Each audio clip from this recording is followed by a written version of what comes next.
Hello, everybody. My name is Alex. I'm the CEO and founder of USACartax.com, where we help you transfer your vehicle title in California 7 times faster than the DMV. And yes, that is a real metric. And we also offer same-day processing on every single one of our transactions.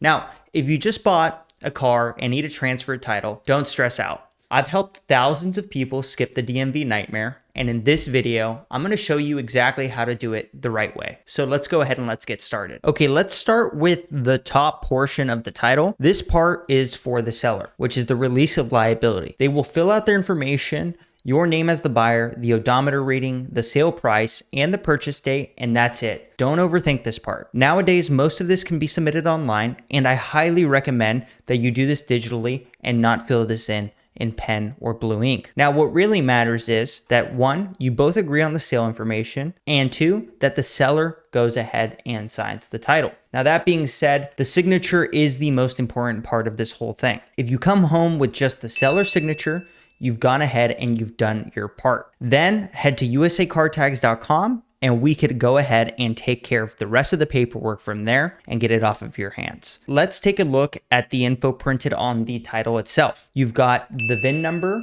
up here, you've got the plate number, and you have the seller information. Now, an important thing you're gonna wanna go ahead and do is make sure that you go ahead and place the transfer date under date and whether the vehicle is clean or salvaged. If the vehicle is clean, you won't see anything up here in vehicle history, but if it is salvaged, you will see salvaged up here. You also want to go ahead and check to see if there are multiple owners under the seller's information. If there are 2 names listed under the seller's information, both owners have to sign here and sign here. No exceptions. This is something people miss all the time and it could delay your transfer. So make sure you check that up front. Now, a lot of people try to fill in every blank space on the title, especially if they're buying from Craigslist or Facebook Marketplace.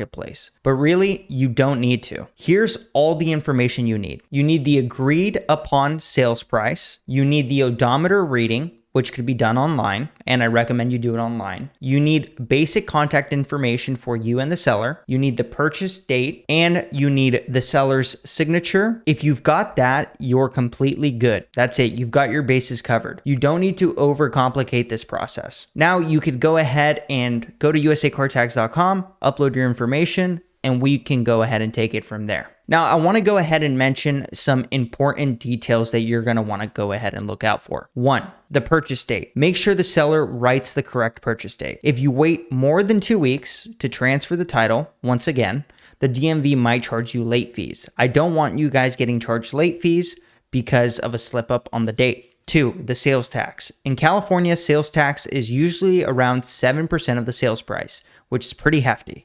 So if the car is listed at $10,000, that's about $700 in tax.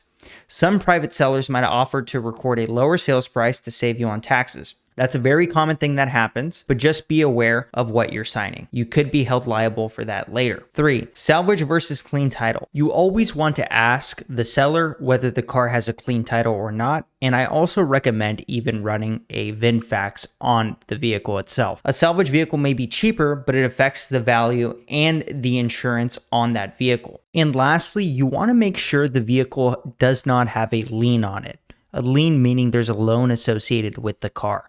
Because if there's a loan associated with that car, you are not going to be able to complete the title transfer because the title is not fully under that owner's name.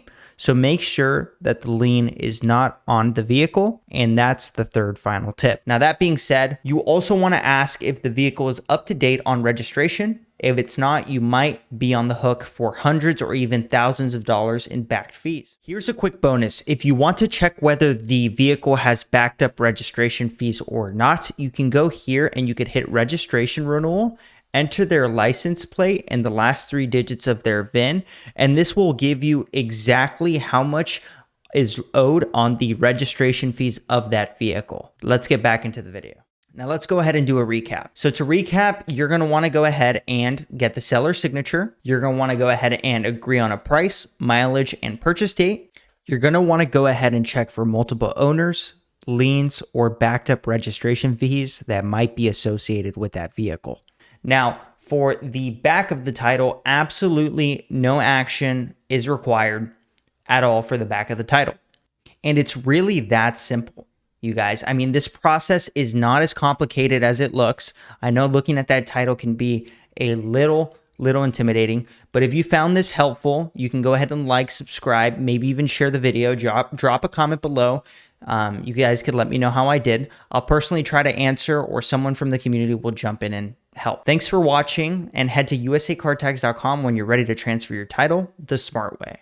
And here's a good comparison chart of our services, the problems I have solved with our company, and the issues with the California DMV, because there's many of them. So once again, if you guys enjoyed the video, I'll see you guys in the next video explaining other difficult transactions that need to be settled.